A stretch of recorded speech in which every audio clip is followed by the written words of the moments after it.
Welcome to Building Media Companies for Gen Z and Beyond. My name is Winston Zhang. I'm the managing editor for the Tech and Digital Studios team, as well as the moderator for this session. As you probably can tell by now, everyone here on stage is involved with content creation, right? While the genre that I oversee is quite different from what these guys do, at the end of the day, the same goal is to connect and to engage with audiences, right? But that's an ever-changing process because media and content itself is also always changing, always evolving. Something that will really strike a chord with one generation could hit a brick wall with another, right? And as Gen Z, Gen Alpha, and beyond grow up, develop their own tastes and preferences with content, media companies should also be able to keep up with that change, right? To keep giving people what they want. So, Winston, Carl, and I'm not talking to myself, thank you so much for joining us here on the main stage at Jakarta Conference. To begin with, may I first please get you guys to introduce yourselves in a fuller manner than I'm able to. So Winston, you have my name. I want you to go first, please. Hi everyone, good afternoon. My name is Winston Utomo from IDN. So what is IDN? IDN is a consumer technology company. We have over 70 million monthly unique audience across our ecosystem. We have 4 business pillars. The first one is digital media. The second one is live streaming. The third one is entertainment when we make movies, we have music and other groups. And the fourth one is creators economy. So anything that related to creators. So these 4 make up the whole ecosystem of IDN. Carl? Or should I just call you Winston? Hi, my name is Carl, but maybe today my middle name is Winston, so it's a triple Winston on the panel. But my name is Carl. I started a Facebook page in 2012 called SGAG. We went viral in Singapore. We opened subsequently in Malaysia, Philippines with MGAG, PGAG. In Indonesia, we acquired a page called MRCI in 2022. So that's our publishing business. We make a lot of original content, more in the comedy vertical specifically. But in recent times, we launched a creator network. We work with some of the emerging creators, largest emerging creators on TikTok and YouTube across the region. And our third pillar, we do a bit of social selling in certain markets. So all in all, we are in 6 markets across Southeast Asia. Happy to be here. All right, thank you. We will be going into some of those in greater depth. But to begin with, I want to start from the beginning, which is to say, IDN, you guys started in 2014, and Headmail was in 2015. So what was it like back then in terms of the content that resonated with audiences? And how did you find out how to tap into that audience and to really capture their attention? Let's start with Winston. So 2014, 10 years ago, is where we first started IDN. For us, I think as entrepreneurs, there are 2 things that we should understand and combine it well. First one is from the macro perspective, from the industry trends, and the second one is from the executional level, from the micro trends. So the first business that we started in IDN is our digital media business. Because in 2014, the biggest social media at that time is Facebook and Google. Those 2 are the biggest technology in the content business back in 2014. That is why we see a shift in the way people, especially the younger people, millennial, Gen Z, consume content. This one is 10 years ago in 2014. That is why we started and entered into digital media business 2014. And then, moving forward, in 2017, the biggest social media at that time is Instagram. Because Indonesia consumes a lot of social media, we are always number 1, number 2 in most of the social media. There is a new trend, which is content creators. Many people, everyone, especially the young generation, they want to be content creators. That's why we enter a creators economy business. We make a platform that connect brand and creator and influencers. And now we are already, fortunately, number 1 in Indonesia in terms of the impact, in terms of the revenue. And then 2020, we enter into live streaming business because we see that Generation Z, they love raw content. They want more authentic content. So that's why we enter live stream business. We create our own live stream app called IDN app. And we also have a payment live streaming called Saweria in our business. And then 2022, we entered into entertainment business. Why do we enter entertainment business? Because as Indonesia, if you see the GDP per capita of Indonesia is around 4,000 to 5,000 US dollars. The next stop for us is 10,000 US dollars. If you compare to countries like China, South Korea, and many other countries, when a company went through this kind of trajectory, usually a few businesses will thrive. F&B, the first one. People who do not eat out now because they have more purchasing power, they have more money, they go eat out once a month, once every 2 months. The second one is travel. People who do not travel at all now travel at least domestically once a year or twice a year. And the third one is entertainment. People who do not go to cinema, now they go to cinema. People who do not go to music festival, now they go once in every 6 months, go to music festival, and so on. That's why we enter entertainment business. We have idol group JKT48. We have movie business called IDN Pictures, and we have a music business in Indonesia. We have Pesta Pora, the music festival, the biggest music festival in Indonesia. So that's how we see it. We combine, in summary, the macro trend, the industry trend, but we try to do it in our own way in order to maximize it. And did you guys at Headmill also see like a similar kind of trajectory and change over time across the different markets, of course? Yeah, I think the number one macro thing we started seeing when we first started was, as a millennial, nobody would go to a website or even sit down to watch linear television. Nobody was going to pay for pay TV anymore. The ways of traditional media that has been around for decades was going to be very irrelevant when we were kind of looking forward from 2015. And fast forward, very much similar to what Winston shared, right? Like we saw a big decentralization of consumption where people were consuming what you want, when you want, on whatever format or medium that you want. And that just continue to accelerate the supply of content creators, because if we think back maybe 10 years ago, right? Like if you had an idea for a TV show, it was almost impossible for you as a regular person, let's say, to pitch somebody a TV show. Like nobody would care unless you're super connected or unless you're super rich, right? But for a regular human, you can't do anything much about that idea. But if you look at today, if you had a really great idea for a podcast, or you wanted to start a TikTok channel, or you wanted to do a Substack, right? You just want to put your ideas into a product. It's so easy to do, and the ones that really win on product. They don't win on distribution, because distribution has become a unanimous, completely evenly distributed thing that you don't have to fight for. So I think that's the big macro shift that we saw, which is everybody is going to create, some call it the second renaissance in that sense, where suddenly there's so many people creating different formats, expressing themselves in different ways, and certainly there were modes of monetization and opportunities to make money that's very different from a traditional sense, where people would have to, let's say, pay for a subscription to watch TV, pay for a subscription to read newspapers. That suddenly has become irrelevant. People don't subscribe anymore in the traditional sense. So mapping out the macro trends, mapping out the decentralization, those were some big waves that we saw, and hence build our business around some of these things. Okay, so you guys have talked about the how and the all the technical aspects of like putting content out there and how people themselves can create content. But with regards to the content itself, the jokes, the shows, the music, and all that you guys, that your companies oversee, how do you make sure that that remains within the zeitgeist, that the people are interested in the content that you are putting out or that your creators are putting out? I think the format is very much dictated by the platforms for us. I think our position from the beginning till today is that content must be like what Bruce Lee said, right? It's got to be like water.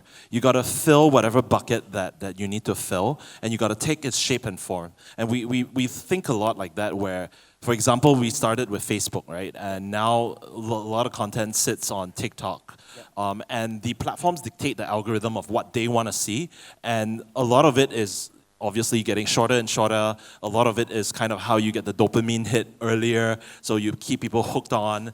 And if you really map it out against a giant industry trend in China that we see is the micro dramas. And if you watch any of that micro drama, it's like dopamine hit after dopamine hit through plot twists. So I would say a lot of it is kind of shorter attention span, because you're competing with a lot of supply today, where if you don't hook people in, unlike maybe watching a movie in a cinema where you are stuck, you have to finish it, you've paid for it, you're invested. On social especially, you are given a choice to one swipe, you're out. right? So as a publisher or as a creator, you have to hook people in, you have to keep them entertained, especially if you've got a brand that's paying for it, you want brand exposure. So these are things that I think become fluid and get disrupted a lot depending on format.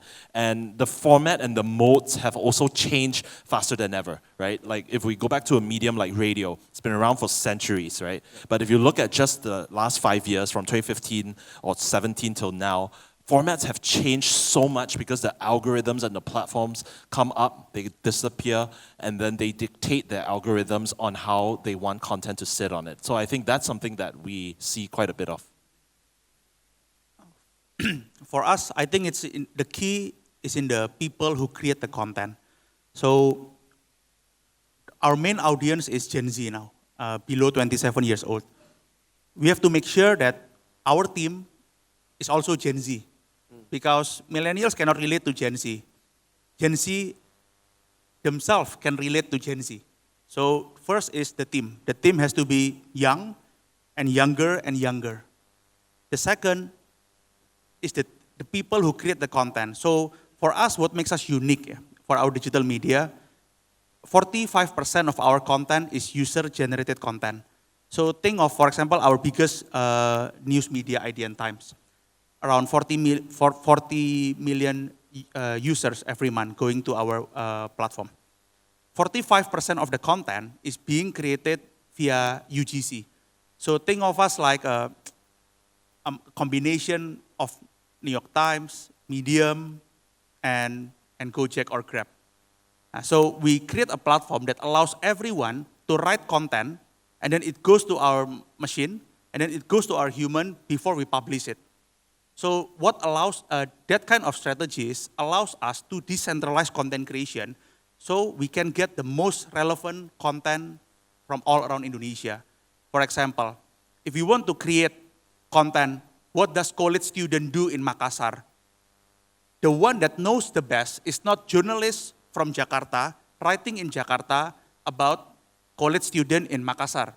The one that knows best is college student themselves in Makassar. So why don't we create a platform that allows them to write content to our platform? So that has been our strategy since the past 7-8 years. We love UGC content. However, we have to combine it with our machine learning to make sure that there is no hoax, the content is correct, there is no misleading information, and so on. And also, if you're talking from the business perspective, that kind of business models allows us to keep our team lean. Just to give you a perspective, cost per content for every article generated via our journalists compared to our UGC is 1 to 3. So the cost, because we give incentive for people who write content for us, the more people view the content, the more money they will get. So more like revenue sharing. So it's 1 to 3 ratio. The amount of views they get from the UGC is only 20% lower than the in-house journalists. So actually, okay, disclaimer, not all content can be transferred to UGC, like news, politics, legal, is more complex. It has to be the in-house journalists. However, I just to give you perspective how to create relevant content at a massive and scalable way, and also a cost-efficient way as well. Okay, so a point you mentioned there, not just relying on like people on the ground themselves producing user-generated content, but also you talked about how the team must be kept young, because Gen Z can talk to Gen Z. The older generations, maybe they don't get them as well. I guess on that point, right, how much do each of you personally still are able to keep up with the slang of today? Because I still don't know what skibbity means. And although that's a funny way of putting it, the point here is like, how do you communicate, as millennials, how do we communicate with the teams that are younger such that, we can all collaborate effectively together? Because if we don't get them and they don't get us, how do we work together effectively? I think the responsibility is within the leaders and the company.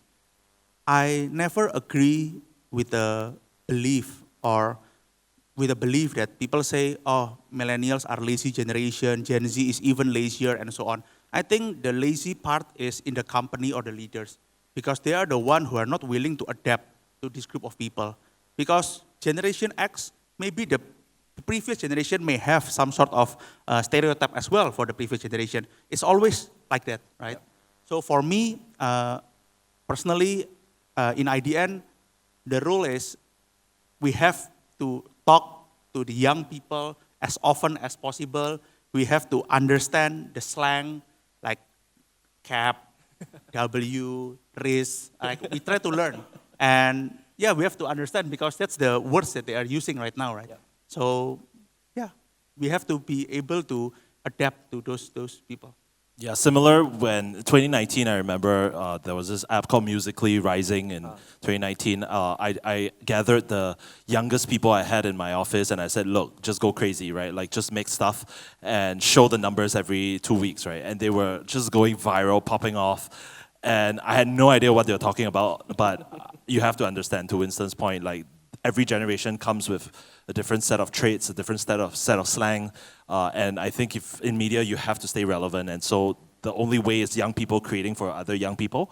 There's no way older guy like me can create downwards to the Gen Zs and Gen Alpha. So a lot of it is kind of refreshing the workforce, and for the leaders who are maybe a bit more senior in age, you have to kind of refresh kind of the perspectives and deep dive into understanding not just the content but consumption habits and why they do what they do, why they love what they love. A lot of it is just kind of very dynamic in nature, which keeps our jobs fun. Just to add an example, a few years ago during COVID, Clubhouse Yes.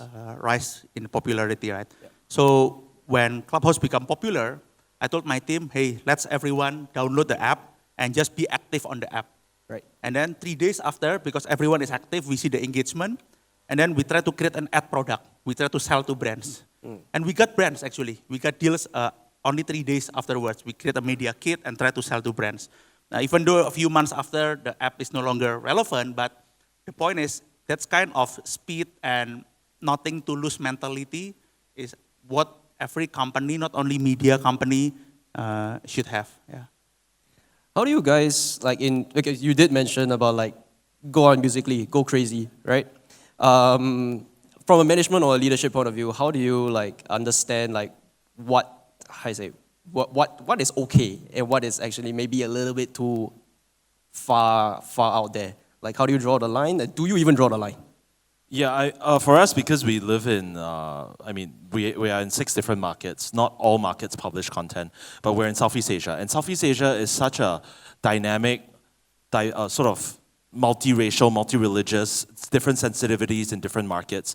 The markers, the OB markers, the guardrails of what works in one country doesn't hold to the next country. So I think immediately going in, we had to really sit down and ask ourselves, why do we even publish and why do we even exist in the first place, right? And throw back to 2014, 15, the dark web, anti-government stuff popping off on, Cambridge Analytica's type warfare was going on Facebook especially, and we decided that that's not what we want to do, that's not who we are. So we had to kind of tell people that even begin to work here that we are none of that. There is no agenda to this except for us to entertain people, right? And so having said that premise, there are guardrails like, I think just across Southeast Asia, vulgarity can be quite sensitive to Asian values, right? So we try not to, we put a ban on using strong vulgarities, for example. Religious content, racial content, sexual content, I think in general across Southeast Asia, it's just stuff that doesn't sit well with family values, Asian values. So for us,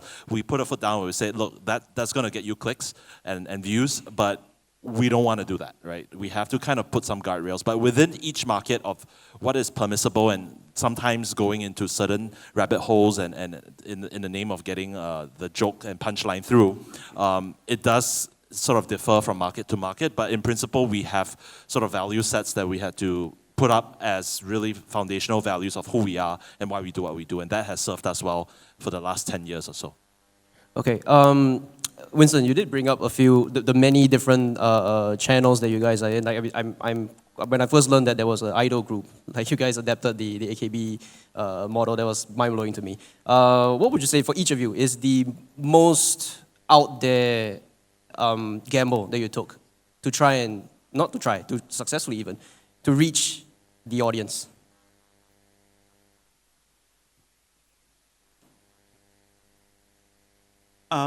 In the first 6-7 years of the company, whatever we do is nothing to lose. Like, we don't really have plan B, plan C. We just believe in something and we do it. The past 3-4 years, as the company grows, we should change our methodology of innovation. Yes, we still need to innovate.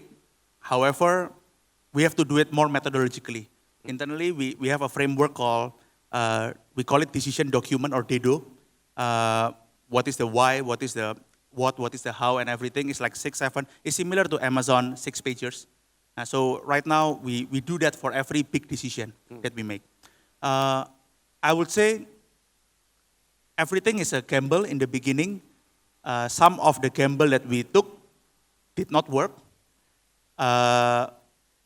Some work. Like for example, the idol group, JKT48, I think one of the best gamble that we took.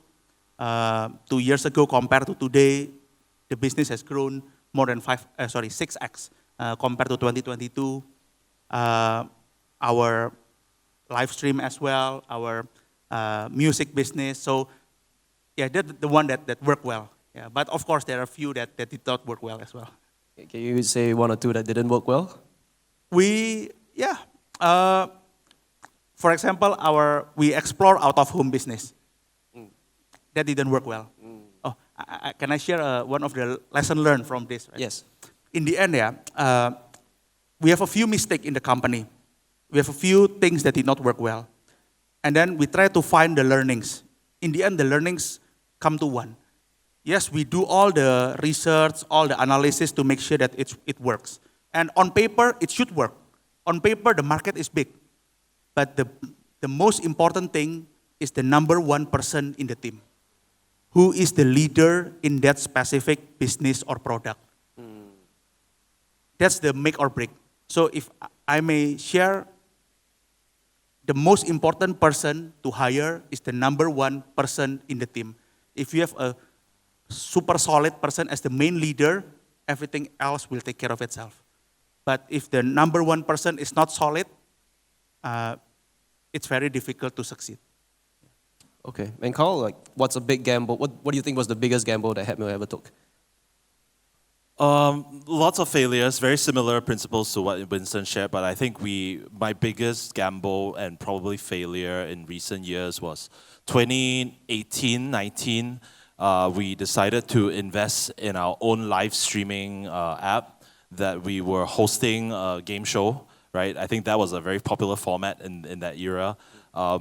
We hired a whole engineering team, we built our own product, got a bunch of downloads, and spent a lot of money giving away prize money on the game show. We probably lost a few $100K there. Looking back, it was super painful, too early for live stream, and we couldn't sell to advertisers because our main product of selling videos was like, you would get a few 100,000 views, millions of views for a specific fee that a brand would pay you. But for live streaming, we were getting tens of thousands, not in the hundreds of thousands, but very engaged for very long periods of time. And what we realized was that even though the engagement was longer for a brand, it didn't look as sexy when a brand manager would bring it up to their CMO or their bosses and kind of go like, oh, I had 10,000 really engaged users for 30 minutes versus I had 100,000 or 1 million views for 3 seconds. And we realized like the millions of views was sexier for them to keep their jobs or get promotions. Right. But yeah, so in the end, we lost the whole team. We shut the product team down, and it was a painful lesson, but it was a fun memory.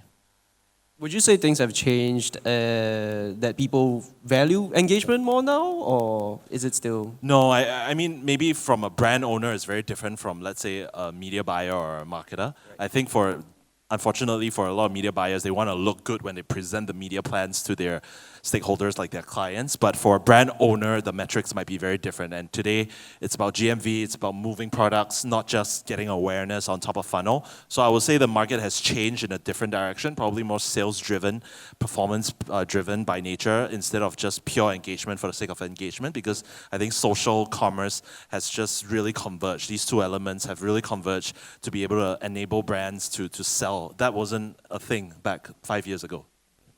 Okay, interesting. I guess now we have some time for Q&A. Because if there's any questions in the crowd, please just raise your hand. Someone will run over, give you a mic. You guys don't get a break if we don't get questions. So I still have questions for you guys. Okay, fine. We'll just continue the conversation first, which is that what do you guys think comes after Gen Alpha? And what kind of content do you think that next generation and beyond would really take to? Because we talked about like things getting more shorter and all that, dopamine hits and all that. What do you think is next? Yeah, maybe I'll take a shot at this first. I mean, I have an 8-year-old son. He watches a whole bunch of short-form videos, loves it. He's in Roblox and all that stuff, but that's only a signal and a proxy to, I suppose, what's next. I think if we look at the tech ecosystem, we see Apple Vision Pro. We saw that Meta also recently launched their Orion glasses.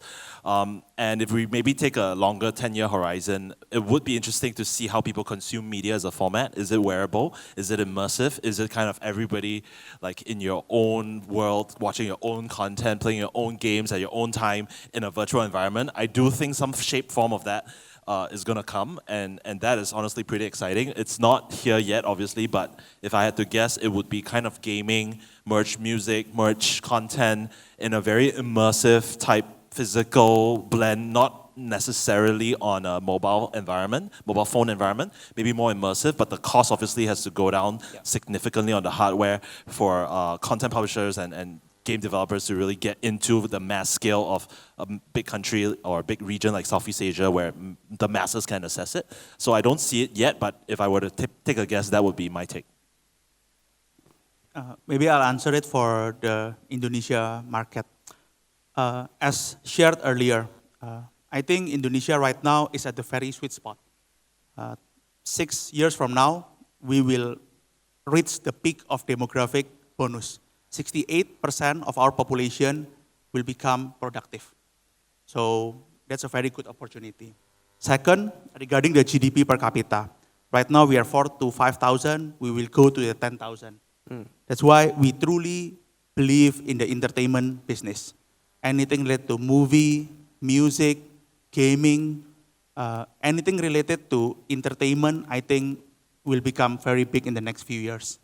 Because why? Because the GDP growth for Indonesia is driven by two sectors, mainly. The first one is the energy industry or mining. The second one is the growing middle class with a higher purchasing power. So domestic consumption, domestic spending will become a major push in the Indonesian economy. So that's why entertainment industry will become big. That's why we are very bullish in the past 2 years. Even this year compared to last year, our investment in our entertainment business is even higher. That's one. Second, we believe in creators business. Indonesia is very social media country. Twitter user, we are number 1 or number 2. Sorry, X user, we are number 1, number 2. TikTok, we are number 1, number 2. The growth of endorsement or creator sponsorship in social media, internally our number is 28 to 32% year on year. And it has been consistent every year since we started the business.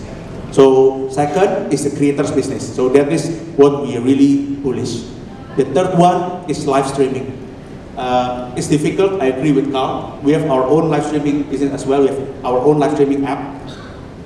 It's not easy. It's probably our biggest bet in the company. But we truly believe that live streaming is going to be the biggest content format for Indonesia, no doubt. Because why? The younger the generation, especially Gen Z, they love real time. They want authentic. They want more engagement. And from the economic point of view, their phone is better than 5 years ago. Yeah.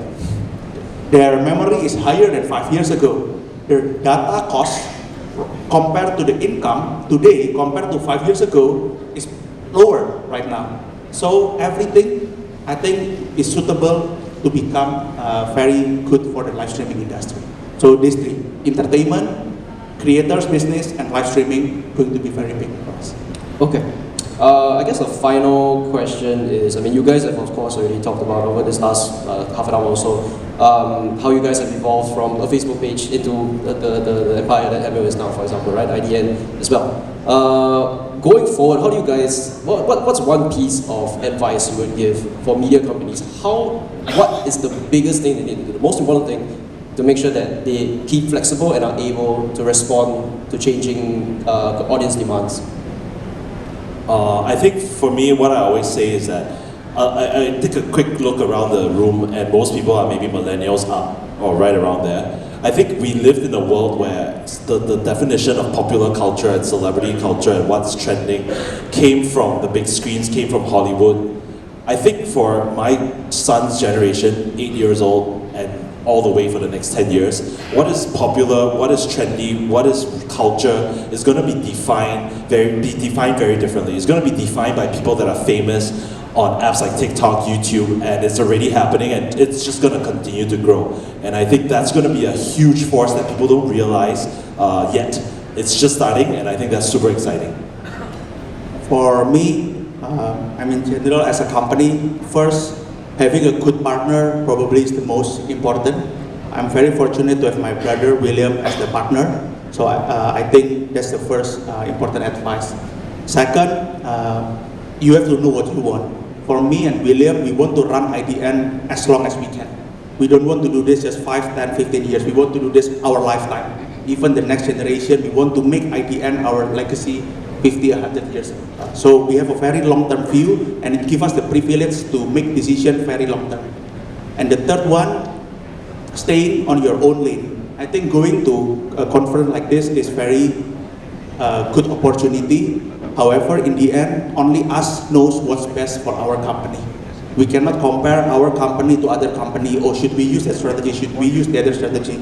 No, I think we should use what is suitable for us, and staying on our own lane, I think is probably the best, because in the end, it's only us who knows what's the best for our company. Okay, and with that, I think that's about all the time we have for this session. Thank you so much, Carl, for joining us here at the main stage of Jakarta Conference. Of course, everyone in the audience, thank you also for joining us. There's still half a day to go. The conference, still a lot of people to meet. So, yeah, have a great time out there. Have a fulfilling time.